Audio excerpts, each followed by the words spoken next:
Order! Order! You are an incorrigible delinquent at times. Behave yourself, man!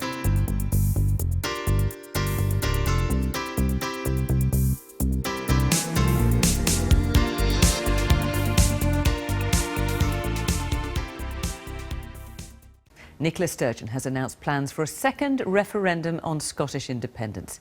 It's 2.5 years since the last one, in which Scots voted 55 to 45% to remain in the United Kingdom. Scotland's First Minister says she wants the referendum to take place between autumn of next year and the spring of 2019 to offer people a choice when the terms of the Brexit deal are known, but before it's too late to pull out of it. The government has responded that another referendum would be divisive and cause huge economic uncertainty at the worst possible time. The Brexit bill to start the process of leaving the EU is being debated now by MPs. Tonight we're reporting live from Westminster with our political editor Laura Koonsberg. But first over to our Scotland editor Sarah Smith. And Sarah, Nicola Sturgeon has been dropping some strong hints that she might call for a second referendum, but no one was expecting it today. Well, exactly. Ever since the morning after the EU referendum, she's been saying another referendum was highly likely. And then suddenly today, this surprise announcement that she definitely is calling for a second vote on Scottish independence. She says she's making this announcement now because she's judged there will not be a deal with the UK government that allows a separate Brexit deal for Scotland. But clearly she wouldn't be doing this now if she didn't also think Brexit has changed circumstances enough that she could win a second independence referendum. Since she was 15, Nicola Sturgeon has dreamed of an independent Scotland. Now Brexit may provide the chance. As she says, it means Scotland must be given a fresh choice. What Scotland deserves, in the light of the material change of circumstances brought about by the Brexit vote, is the chance to decide our future in a fair, free and democratic way. There should be a referendum, she says, before the UK leaves the EU. Sometime between the autumn of 2018 and the spring of 2019. Opinion polls still don't suggest more than 50% of the country would want to vote for independence. The economic circumstances are much harder for you than they were in 2014. Do you really believe you could win another referendum on independence? Yes, I do. Absolutely, I believe that. I believe that it would be wrong for Scotland to be taken down a path that it has no control over, regardless of the consequences for our economy, for our society, for our place in the world, for our very sense of who we are as a country. That would be wrong, and therefore my judgment is that we should have that choice. A referendum could have been avoided, she says, if the UK government had been prepared to allow a separate Brexit deal for Scotland. We have worked hard, really hard, to try to find agreement. The Prime Minister and her government have been given every opportunity to compromise. Our efforts have instead been met with a brick wall of intransigence. In the Scottish Parliament, a majority of MSPs do support another independence referendum, but the SNP's opponents will try to stop it. I think this was a deeply irresponsible action from the First Minister today. She's given up any pretence of acting for all of Scotland and is now just purely pursuing her own partisan ideals. She has no mandate for this second referendum. She lost her majority at the last Scottish election. The people of Scotland have told her time and again they don't want dragged back to that division. Nicola Sturgeon tells us she's forcing this debate on us because of Brexit and the uncertainty and division that that's caused. So how on earth can creating more uncertainty and more division be a good thing? Nicola Sturgeon has seized the initiative today and taken Theresa May by surprise. She did not know this announcement was coming. But Ms Sturgeon will need the agreement of the UK government before she can have another independence referendum. Theresa May could refuse to allow it, or she could insist any vote takes place after Brexit is complete, after the whole of the UK has left the EU. When the Prime Minister first met the First Minister here in Edinburgh in July, she said she wanted to reach a UK-wide agreement on Brexit. That clearly failed. So now they'll have to get together and try to agree the terms for another independence referendum. Their predecessors negotiated and signed a deal for the last referendum. It may not be so amicable this time around. There's a lot at stake. Their examples show what happens to leaders who lose referendums. There are some in Scotland who can't wait for another referendum, already preparing for another Yes campaign. Others positively dread the prospect. opinion polls suggest voters are fairly evenly divided. So both Nicola Sturgeon and Theresa May know that whenever it happens, this is a vote that really could go either way. Sarah Smith, BBC News, Edinburgh. Well, the government and MPs at Westminster have been reacting to the call for a second referendum and debating the bill to start the process of leaving the EU. Here's our political editor, Laura Koonsberg. Will Brexit break up the Britain we know? Scotland voted to stay in the EU. Brexit is a problem not of Scotland's making. The UK vote was to leave. We believe in the Union, the precious, precious bond. And in the chaotic aftermath, she has made her mind up. A second independence referendum is clearly an option. Now, she must decide. Instead of playing politics with the future of our country, the Scottish Government should focus on delivering good government and public services for the people of Scotland. Politics is not a game.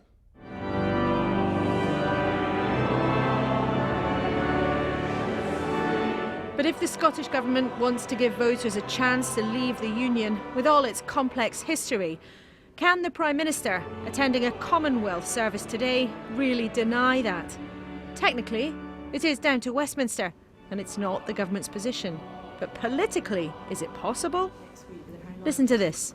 Nicola Sturgeon was talking about independence 3 hours after the Brexit result was declared on the 24th of June and actually has been banging on about independence every day since. I'm afraid today's irresponsible actions just demonstrate that Nicola Sturgeon has a constitutional obsession. You could rule this out right now. You could just say the UK government will not allow another Scottish independence referendum to take place. There could be another referendum, there's a process for doing that, but we are absolutely focused on the argument that there should not be another independence referendum. You're saying not yet, but you're not saying no. There's a process issue. We don't want to be in the process argument because that's not the real argument. The clash comes just as the government's straining to face down its Commons critics, speed through the law that will allow Brexit to begin. The SNP may have lost the argument 3 years ago, but fervently believes the UK government's position on Brexit gives them another chance. The question is whether or not Scotland is going to be taken into the abyss with this Tory government. I'm glad that we on this side of the House have an alternative. And they believe they can win. There's going to be a choice of two options. Either we can continue with our history as our future as a European nation, or we can go into this Empire 2, or whatever it is that the UK government suggests as an option for Scotland. Now, I think on that basis, the Scottish people will determine our own future as a European nation.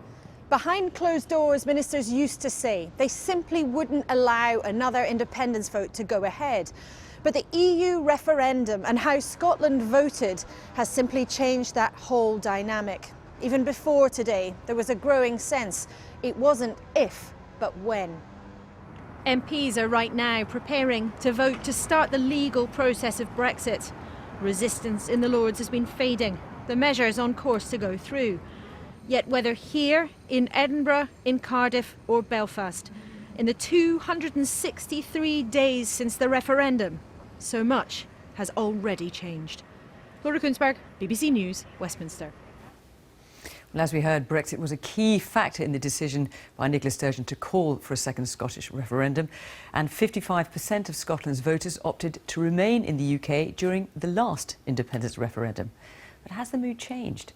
Do Scottish voters want a second referendum? Our Scotland correspondent Lorna Gordon has been to Fife to find out. Across the Firth of Forth from Scotland's capital city of Edinburgh lies Kirkcaldy. Its high streets typical of many Scottish towns.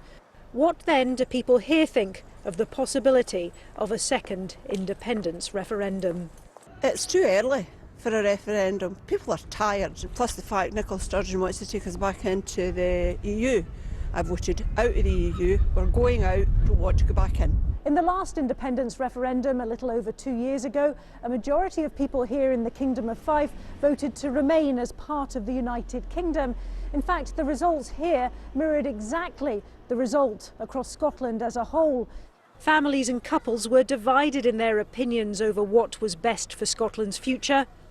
I voted for independence, and my personal opinion, I would quite happily see it go back to having another vote. I'd quite happily have another vote. Hopefully this time it would go to independence. Her partner originally voted no to independence, but has now changed his mind. In the last referendum I voted to stay in the United Kingdom, but this time I would vote to leave the rest of the United Kingdom. Why? It's so that hopefully we would get a chance to stay in Europe, and because I feel that we've been lied to so much in the past. There are others travelling in the opposite direction. First referendum I voted for freedom, because I'm a nationalist, and I voted for Brexit. But this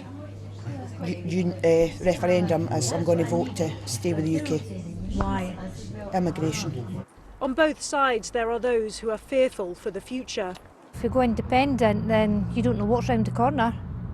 It's better the devil you know than the devil you don't. I would vote for independence, but I would be very wary. I think it's leaving both the United Kingdom and potentially Europe you'd have to ask some serious questions. Polling suggests this will be close. Nicola Sturgeon hopes the tide is turning in her favour. Lorna Gordon, BBC News, Kirkcaldy. We can talk to Sarah Smith again in Edinburgh. Sarah, let's talk about timing. Why did Nicola Sturgeon decide to jump now with the second referendum? Well, now that we're on the verge of the triggering of Article 50, she says she has judged that there is not going to be a special deal for Scotland in the Brexit negotiations, because that would have to be written into the Article 50 letter, and she's had no indication from the UK government that that has happened. So what she's attempting to say is that she's been trying to compromise all along. It's just that she was met with intransigence from the UK government, almost as though it's Theresa May that's forced her into the position of calling for this referendum. It wasn't her first choice. She would have prepared a special Brexit deal. It's very important to Nicola Sturgeon. She doesn't look as though she's being opportunistic here, sort of cynically grabbing Brexit as an excuse to have another referendum. Instead, today was very much about portraying to the Scottish people that it is her duty to offer them another referendum, to offer them the option of an independent Scotland staying in the European Union. And that's where the timing's absolutely critical. That's why she insists another referendum must happen before Brexit, before the UK leaves the EU, so that there is the option of Scotland staying inside the European Union. That wouldn't happen if the vote was held after March 2019, but of course that's probably when the UK government would want to have the vote, because they won't be wanting to have Brexit negotiations and an independence referendum all happening at the same time. OK, Sarah, well, let's go over to Westminster where we can talk to Laura outside number 10. Laura, what's likely to be the government's next move? Well, for Nicola Sturgeon and supporters of independence, this is a moment of huge opportunity and excitement. For number 10, it's a bit like they've already had a banging headache and now they've just got a big cracking migraine on top of it. The timing of this was certainly earlier than expected. Nicola Sturgeon jumped out before number 10 thought she was going to, but they have prepared what are described to me as a series of counter moves. And I think when you listen to ministers now, it's very clear that they don't feel they can refuse this outright. But they are determined to try to make the argument and say there could be a referendum, but they fervently don't believe that there should be one. I think we can expect an almighty row over the timing of this, as Sarah was suggesting. The SNP believes it should be before we leave the EU. The UK government, I believe, think it absolutely would have to be afterwards. Government sources have suggested to me, in their view, they think voters in Scotland would be asking to make a choice blind without really seeing what the deal would look like. Of course, that's contested by the SNP. But I think ultimately, in the end, it will be politically extremely difficult for the UK government to refuse this request. Now, don't forget, just down the road from here, MPs and the House of Lords are preparing to sit long into the night as they grind through the final bits of getting the legislation in place to push the button on Brexit. Theresa May is now looking at two enormous political fights on her hands. 7 months in, if she was under any illusion that this job would be easy, day by day, there's no question, for number 10, it's getting harder. Laura in Downing Street and Sarah in Edinburgh, thank you both very much. So this moment could mark not just the beginning of the Brexit process, but the beginning of the end of the United Kingdom. First Minister Nicola Sturgeon says she's preparing to hold another independence vote, declaring it's the only way to protect Scottish interests after Brexit. Theresa May condemned the move as tunnel vision, saying it would set Scotland on course for more uncertainty and division. In the last few minutes, MPs have been voting on the EU withdrawal bill. It's now going to the Lords for its final stages. In Westminster, here's our political editor, Gary Gibbon. Westminster Abbey, Commonwealth Day service. There is the Prime Minister, Theresa May. A moment of quiet reflection in a day when Brexit and the future of the United Kingdom collided. Just as Brexit was about to be signed off by Westminster, Scotland's First Minister said Scotland wanted to stay in the EU. Her realm still more divided. Nicola Sturgeon said she had no choice but to call a second independence referendum, maybe as soon as next autumn. I will now take the steps necessary to make sure that Scotland will have a choice at the end of this process. A choice of whether to follow the UK to a hard Brexit or to become an independent country, able to secure a real partnership of equals with the rest of the UK and our own relationship with Europe. So I can confirm today that next week I will seek the authority of the Scottish Parliament to agree with the UK Government the details of a Section 30 order, the procedure that will enable the Scottish Parliament to legislate for an independence referendum. European Union notification of withdrawal bill, consideration of Lord's amendments. No. Thank you. This moment, the final parliamentary hurdle for the formal Brexit notification, triggered Nicola Sturgeon's move. However, I was disappointed that the House of Lords voted to amend this bill. The Prime Minister condemned the Scottish Government's demand. The tunnel vision that the SNP has shown today is deeply regrettable. It sets Scotland on a course for more uncertainty and division, creating huge uncertainty. And this is at a time when the evidence is that the Scottish people, majority of the Scottish people, do not want a second independence referendum. So instead of playing politics with the future of our country, the Scottish Government should focus on delivering good government and public services for the people of Scotland. Politics is not a game. Thank you. It's Theresa May's government that has the power to decide if all this happens all over again. Vote no. And a second referendum is called. The Scottish Secretary, jostling with others for the backdrop of Parliament, wants to stop the referendum in autumn 2018. The government doesn't sound confident it can hold the line. Politics isn't a game. This is about getting the best possible deal for Scotland and the whole of the UK. Is that an absolute categorical, you can't have a referendum? What I'm saying that there should not be another independence referendum. It's not a categorical no, The people of Scotland don't want one. Nicola Sturgeon used to say that she listened to what the people of Scotland had to say. They've been very, very clear that they don't want another independence referendum. What if she turns round Scottish public opinion? They all actually say, actually, we're with you, Nicola Sturgeon, and we do want a poll. Then you'll have to concede one, won't you? We've got to do what's right for Scotland and the UK as we go into these very complicated negotiations. Anti-Brexit campaigners calling for a parliamentary vote at the end of Brexit, just as the campaign to get that written into the Brexit bill breathed its last life in Parliament. Because there might not be a real vote, a meaningful vote in this chamber, but there shall be a meaningful vote in Scotland about protecting our millennium-long history as a European nation. We'll be voting to protect the rights of EU citizens here. Labour's Shadow Chancellor addressing supporters outside Parliament tonight. The SNP knows some of the parties that came together to fight against independence in 2014 are in less good shape 3 years on. There are lessons. I think we need to be more positive in the tone about the case for the United Kingdom. But, you know, let's not start plotting tactics for a campaign that may not yet come. Well, maybe you should, because they're planning them all right. Well, it's pretty clear that you've got nothing in place, have you? It's pretty clear that the only thing the SNP cares about is independence. That doesn't help Scottish schools. It doesn't help Scottish hospitals. Theresa May paused to thank the choir before leaving Westminster Abbey. Until a few weeks ago, senior people in her team were saying Nicola Sturgeon's referendum talk was bluff. Now they face the possibility of the ultimate military and political nightmare, fighting on two fronts. two massive fronts that could stretch already tested forces and could mean the end of the Union. Well, in the last few minutes, MPs have overturned those two key amendments tabled by the Lords, paving the way for the Brexit process to begin. But it was earlier here in Edinburgh that Nicola Sturgeon said that Scotland must be offered a real choice whether to join the rest of the UK in what she called a hard Brexit or work out its own relationship with Europe inside the EU. After Scotland rejected independence in 2014, could Brexit turn the tables and make it a done deal? Here's our political correspondent, Michael Crick.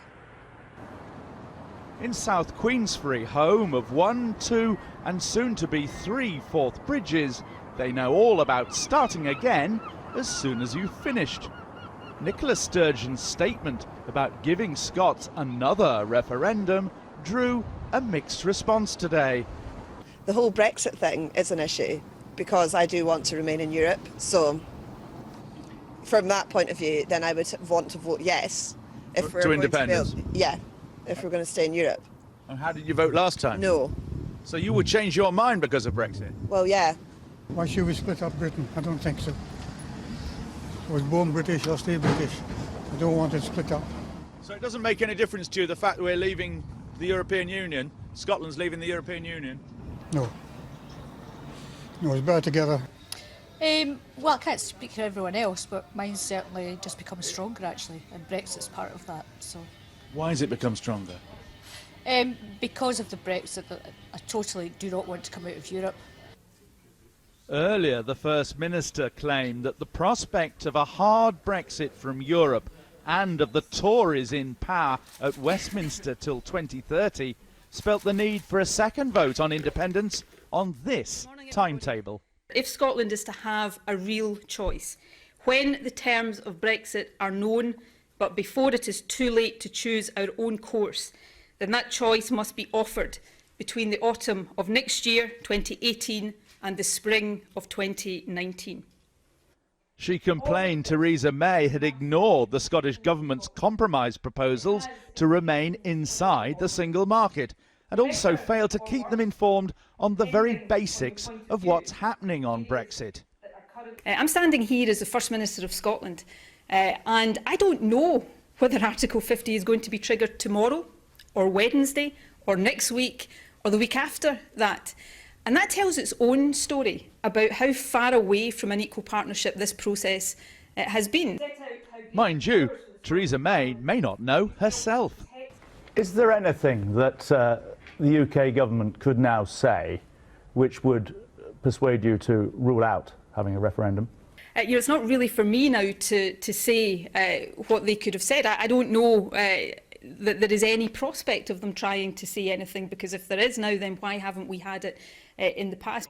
Sturgeon was being irresponsible, said the Scottish Tory leader, and exploiting difficult times.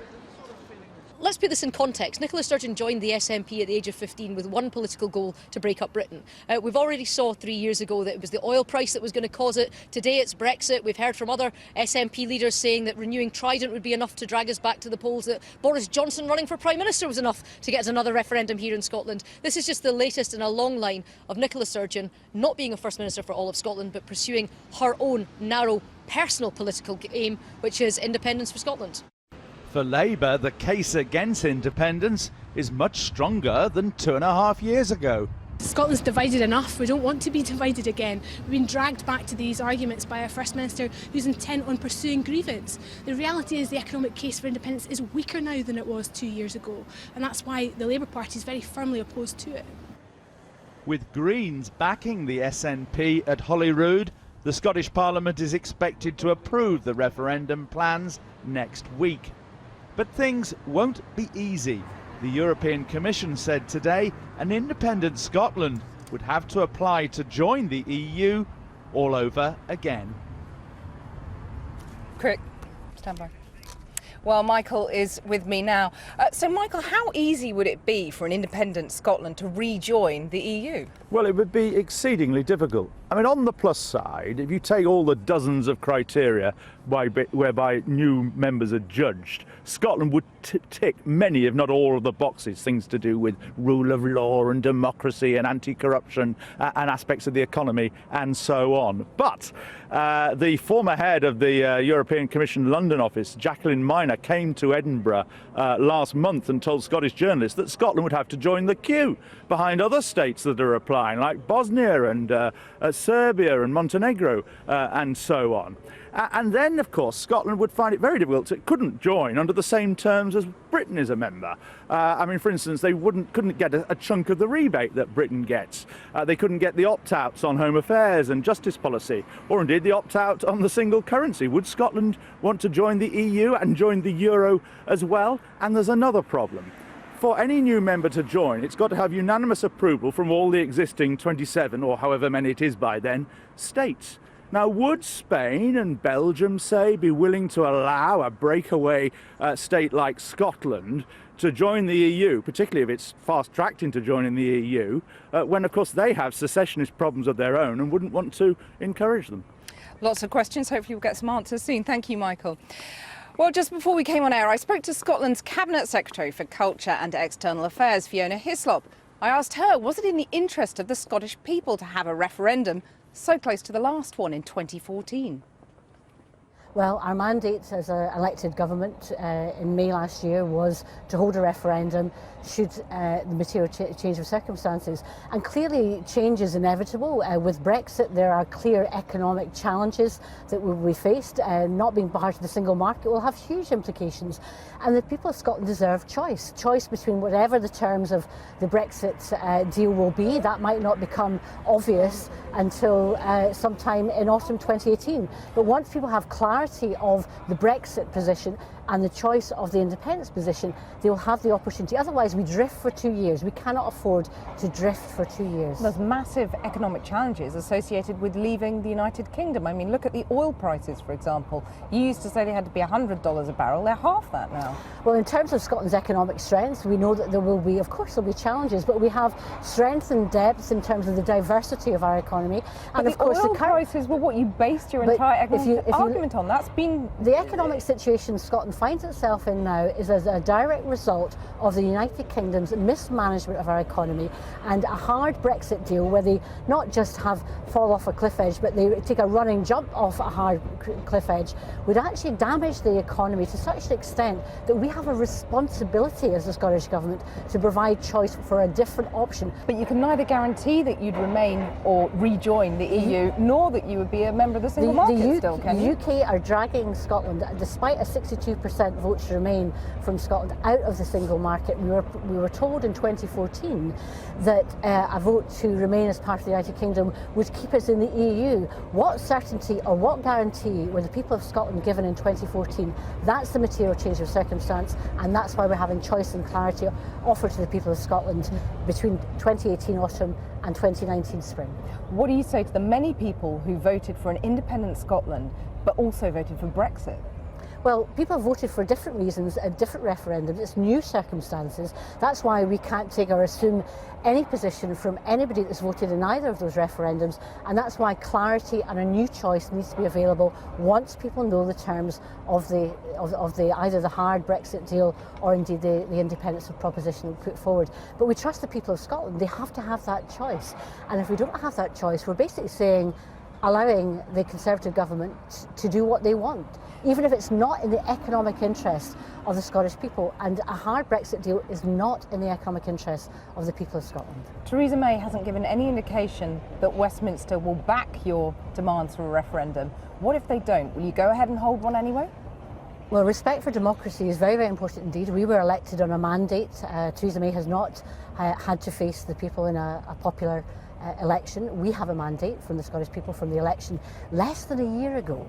So in terms of respecting that mandate as elected by our government and with a manifesto support for that, and we will find out next week, it's the Scottish Parliament for the Scottish Parliament to consider, with a mandate from the Scottish Parliament to enter into the negotiations.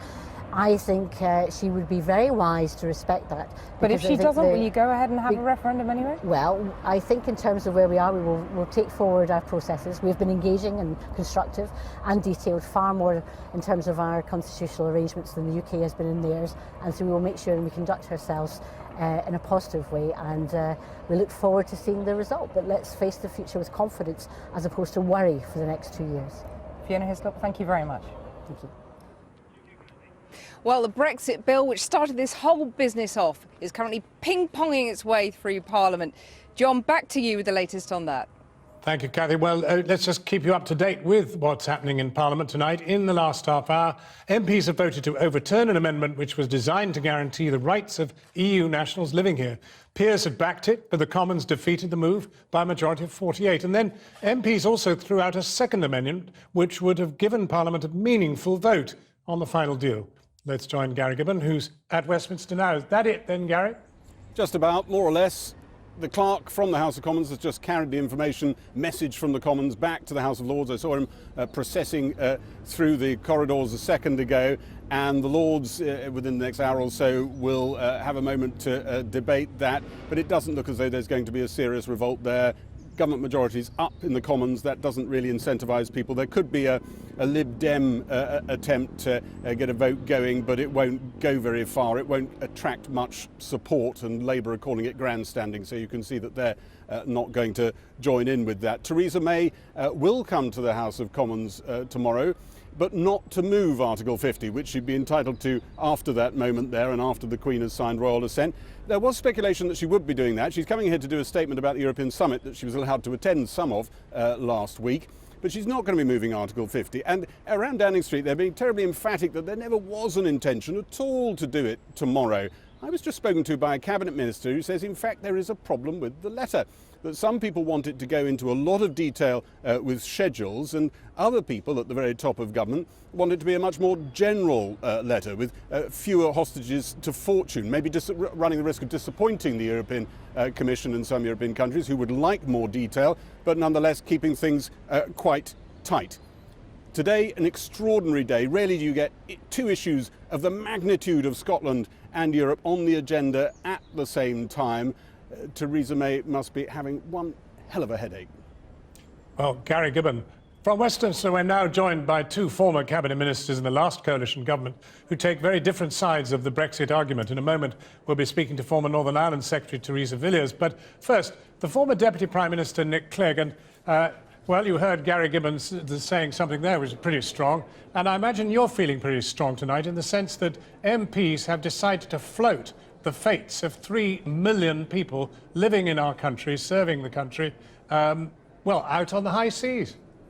Yeah, and I just sat through 2 hours of ministerial blather where I tried to divine some reason why the government's digging its heels in, continuing to persist with this long period of uncertainty about 3 million EU citizens living here and indeed 1 million Brits living elsewhere. I also sought in vain to understand why the government's digging its heels in from just preventing this Parliament, this mother of all parliaments, this venerable place, from having its say at the end of the process in a couple of years' time. In fact, it's even more weird than that, because the government actually acknowledges there will be a vote, but they don't want to give the MPs, who they're increasingly treating like sort of naughty children who should be put on the naughty step, to have any liberty in deciding what that vote will be in 2 years' time. In all the years I've been in Parliament, I've never seen a government behave in such a high-handed, dogmatic way, trying to tie the hands of our Parliament and our MPs, voted by millions of people across the country, in circumstances which haven't yet arisen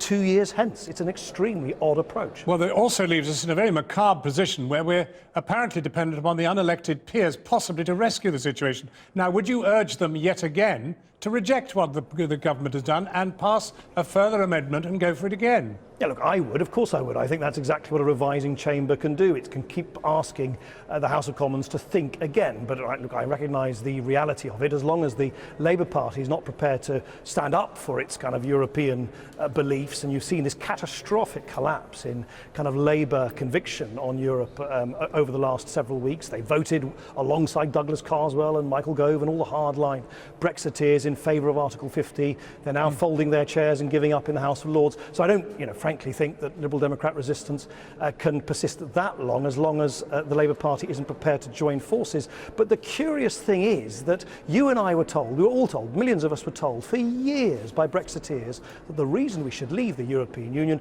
is to restore sovereignty to these hallowed halls here in Westminster. And the first opportunity the Brexiteers have, what do? They actually weaken and undermine parliamentary accountability. But I think it's a very dark day for parliamentary accountability. I can also hear those Brexiteers saying, you're a whinging man, Mr. You are just not accepting the real issues, Mr. Clegg. The truth of the matter is the country voted, and you've just got to live with it. Yeah. So I don't think actually the country did vote. Correct me if I'm wrong. I don't think on the ballot box on the 23rd of June it said, do you want to leave the European Union and emasculate Parliament and possibly allow Theresa May to impose a chaotic non-deal after 2 years of shambolic negotiations? That is in effect, in a nutshell, what the government is saying we will have to accept in 2 years' time.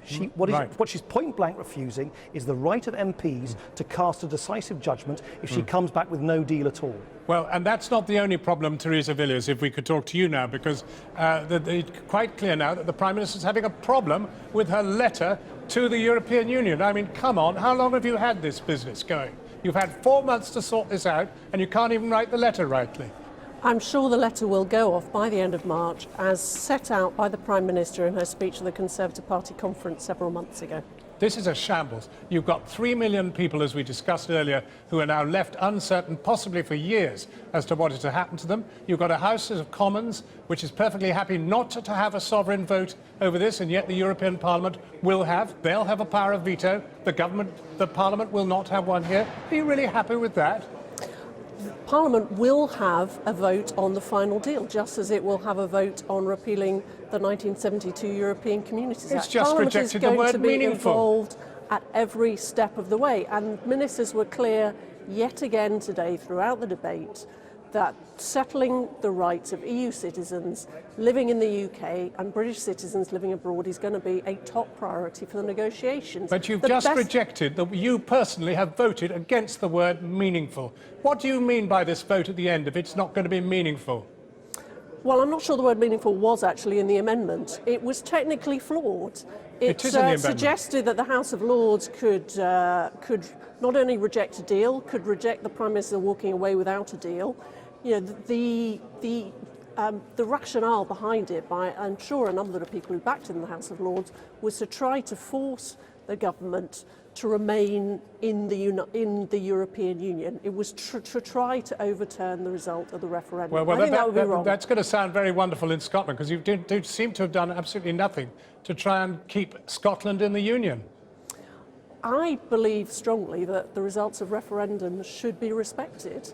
I think that the Scottish Nationalist Party should stick by their promises to respect the result of the Scottish referendum on independence.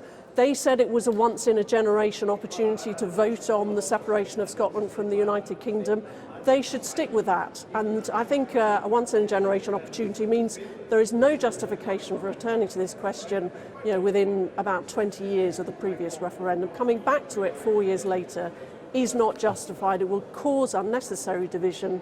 And I hope that the government will say no to a second Scottish referendum. What about a little bit of candour? Shall we both admit this is possibly one of the most shambolic periods of time this Parliament has ever experienced, the House of Commons has seen in years? I don't accept that for a moment. I think that we can look forward to a very bright future outside the European Union. We're regaining our status as an independent, self-governing democracy. I think we've taken a step closer to that outcome today. OK, well, a quick one from you, Clegg. Have you given up? No. I'm criticised of many things, John, but I don't think I'm criticised of giving up. No, I will believe, as long as I have political breath left in my body, that the very, very narrow victory last summer, by the way, against the overwhelming majority of young voters who voted to stay, in other words, right. I think that is a perilous path for the country to embark upon, and I will continue to argue against it. Nick Clegg, Theresa Villiers, thank you both very warmly for coming on. Thank you. Welcome back to Edinburgh. As Parliament votes on the measure allowing Theresa May to trigger the whole Brexit process. This shows the EU withdrawal bill itself being carried from the Commons to the Lords, who are debating it as we speak. What about the other side of the debate? Not so much Britain in Europe, but Europeans in Britain. Some no longer feel welcome. Others feel insecure, uncertain whether there'll still be a place for them after Brexit, worried that everything they've already invested here could suddenly be at risk. Our Home Affairs correspondent Andy Davies has been finding out more. In the city of Truro in Cornwall, a snapshot of immigration in 21st century Britain. We meet a young family originally from Portugal. Bruno, Laura and twins Tommy and Mariana. They've been here since 2014 and they've grown rather fond of their adopted country. For you as a family, would you want to stay here? You want to stay? Yes, we want to stay here, definitely. You want to build your lives here? Yes, I love this country. You love this country? Yes, because the people have been so nice to us. In this country, you have dignity because you can find a job easily, and that is the dignity of a human being. Bruno is a truck driver. He works night shifts delivering fish around the country. Laura worked in a supermarket, but now looks after the children full-time, one of whom, Mariana, is autistic. The uncertainty over the status of the UK's EU citizens weighs heavily on them both. I am very worried. I am very worried because I got children here, and I don't know about the right that they can have being Europeans and what's going to happen. What kind of rights we're going to have after Brexit. I'm a lorry driver. I stay alone a lot of time of day. I think too much. Sometimes I feel very down. And sometimes I am afraid to come back to my home and put the keys and it's impossible open. Because somebody coming and tell my wife and my kids, you need go. They're trying to gain permanent residence, but the application, insurance and legal costs are putting a major financial strain on them. If you were given permanent residency, you applied and you were given it, what would it mean? You know, peace. The peace for me is going to be like, oh, yes, yeah, I need to put my feet in the earth firm. That is what I need. It means that much to you? Yes, so much.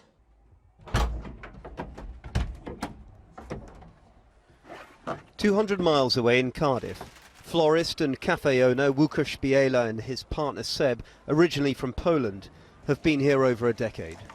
Seb, how about you? Why did you come to the UK? For normal life. For a normal life? Yeah. It's, you know, if you're owning something like this in Poland and you are not happy, you need change. Why weren't you happy in Poland? Because if you are gay, there's not really good life down there. In here, nobody is asking what you're doing in your bed. Nobody is walking after you, what and who is coming to your house or wherever. You can do whatever you want. In Poland, no. Homophobic abuse forced him to shut down his shop in Poland, he says. They know they'd have a good chance of getting permanent residence here, but are too fearful to apply due to reports of others being rejected. As to the government wanting assurances given for UK citizens in other EU countries before making similar commitments here, Łukasz's view has become a familiar refrain. At the moment, us as immigrants, we're a playing card. So obviously neither side will want to give any assurances first, because they are putting themselves in a weaker position, I would imagine. So you can see the argument there, of course, for Theresa May to act in the way that she is. When you look at things as bits of paper and information, yes, we are a betting card and we are being used. From a human point of view, it's unfair. What would your message be to the Prime Minister? Well, my message is, please, if she can think about, is a lot of people that came to this country to make to give things, you know, not to take things. and we are raising children with this culture. We are happy to stay here and to trust and give us security because we need it. And Article 50 being triggered, what would that mean? It will make it more real, says Łukasz. His words laden with regret. Andy Davies reporting there. Well, joining me now is the writer and musician Pat Kane, who's also working the Scottish Independence Convention, and the Times journalist and commentator Alex Massey. Pat Kane first, a lot of anxiety across the UK amongst Europeans. Do people here feel more passionately pro-EU, do you think? Is there a sort of passion for the EU? Well, the statistics are in. It was a large Remain vote. I think this town was a very big Remain vote. You look at it, it feels like a European town. And I think the case for independence is going to be about continuity with the EU. There's a lot of diplomacy here, there's a lot of major cultural institutions, there's a lot of finance institutions. It makes sense for Edinburgh and Scotland to stay continuous with Europe rather than have to do anything terribly radical. Let me put that to Alex Massey. I think the salience of the EU question is easily overstated. There are relatively few people in Scotland who are massively pro-EU, who see Europeanness as trumping Britishness as part of their identity. These people exist, but they are also balanced by the fact that, remember, despite there being almost no Leave campaign in Scotland, 38% of people in Scotland, 1 million people in Scotland, voted to leave the EU, despite every political party in Scotland, with the exception of UKIP, campaigning for a Remain vote. So if there is a second independence referendum, it isn't so much UK versus EU as an idea of Scotland versus an idea of Britain. These pesky 20-odd% majorities, what can we do with them? How do we mitigate them? Yes, up to a point. But the European question is tied in with the democratic question for Scotland. This case this time round is going to be quite simple and straightforward and quite calm. Which is about Scotland actually maintaining its connection to the world in the way that it wants to do it best. So this time it's going to be about identity, isn't it, rather than the economy, which it was last time? I think it was about identity last time as well, albeit with a significant amount of economics overlaid. And the same will be true this time. Nicola Sturgeon today was talking about, to coin a phrase, taking back control. That Scotland's future should be decided in Scotland without any interference from London. Now that is a slogan that we've seen does work or can work. It's a good one. But whether it's enough to counterbalance the fact that the economic prospectus for independence is, by general admission, markedly weaker now than it was in 2014. Whether the political case, which you could say is stronger, is enough to outweigh the weakness of the economic case is something that only time will decide. And it's something that will be decided by identity just as much as it is by economics. That's the problem for the SNP, isn't it? The economic case is shot to pieces, isn't it? Not really. Look at this town, look at this country, look at the resources. It's one of the, per head, it's the smartest country in the world in terms of university resources, graduates. The oil price is halved. Human resources. They're also budgeting, the Growth Commission is budgeting not to think about oil in terms of national revenues. There is a fundamental thing about confidence in Scotland, there's no doubt about it. Do you think that you have the resources and the institutions to be a modern, Scandi European nation? I think the test is coming in, that's the test. Also, I think one thing about this referendum as well is that I pray that it will be calmer and more rational and actually friendlier than the last one, because I think the case is not a radical case, it's actually a continuous case. How do we stay continuous with European modernity? That's the case. It couldn't be any more divisive than the last campaign. Yes, it can. I suspect that it's likely to be much nastier, because there will be a suspicion, a general suggestion that this time the result really might be for keeps. That, the yes side, the pro-independence side, can afford to lose one referendum, cannot afford to lose two. And I suspect that will lead to a degree of bitterness in the campaign, and there will be a bitterness from the Unionist campaign too, because they understand that, that they cannot afford to lose even once. Last time the burden of proof was almost entirely on the yes side. This time there will be that will remain the case, but there will be an additional level of proof required from the pro-union side. What is the relevance of Britain, etc.? This has to be a festival of democracy, and I think we live in extremely dark and worrying times, and the point is the argument for Scottish independence has to be about lighting a candle in the darkness. It really isn't about making aggressive cases. It really isn't. Well, the trouble with lighting a candle in the wind is that wind blows the candle out. Let's have a lovely neon Wi-Fi candle that will burn perpetually. And the point is The progressive beacon argument was the one that inspired people in 2014. I think it will re-inspire them again. You're invoking Project Fear, and that didn't work for the EU referendum, did it? Well, but not all referendums are the same necessarily. You know, I concede that the political case for independence is in some ways stronger than it was in 2014. But the economic case, as demonstrated by the Scottish Government's own figures, is demonstrably weaker. In 2014, the Scottish Government told us we'd be richer after independence. Since then, we see deficits of 10% of GDP. Now, you know, it's fine to say, oh, those are only numbers, and we'll hear a lot of that over the next couple of years. But they're not just numbers. They're jobs, they're services, they're taxes. A smart, small, English-speaking nation with be able to launch its national brand upon the world stage. I mean, that's already billions of pounds worth of free publicity. The growth and creativity case for Scottish independence is really strong. And I'm speaking as an entrepreneur, a business-oriented person. But this is ultimately you would go for that. You would go for that. This is ultimately all about Brexit, isn't it? No, I mean Brexit is the proximate cause, and so on. But what it's actually about is the fact that 2014 didn't settle the matter one way or the other.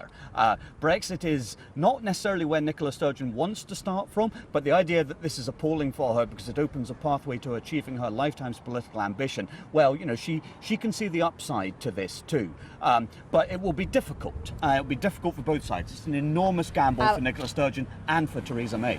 It is indeed that. We can agree on that. Alex Massey, Pat Kane, thank you very much for joining us here in Edinburgh. And that is all on this momentous day when Theresa May will actually trigger the whole Brexit process. We still don't know. But our entire political landscape may never look the same again. I've been getting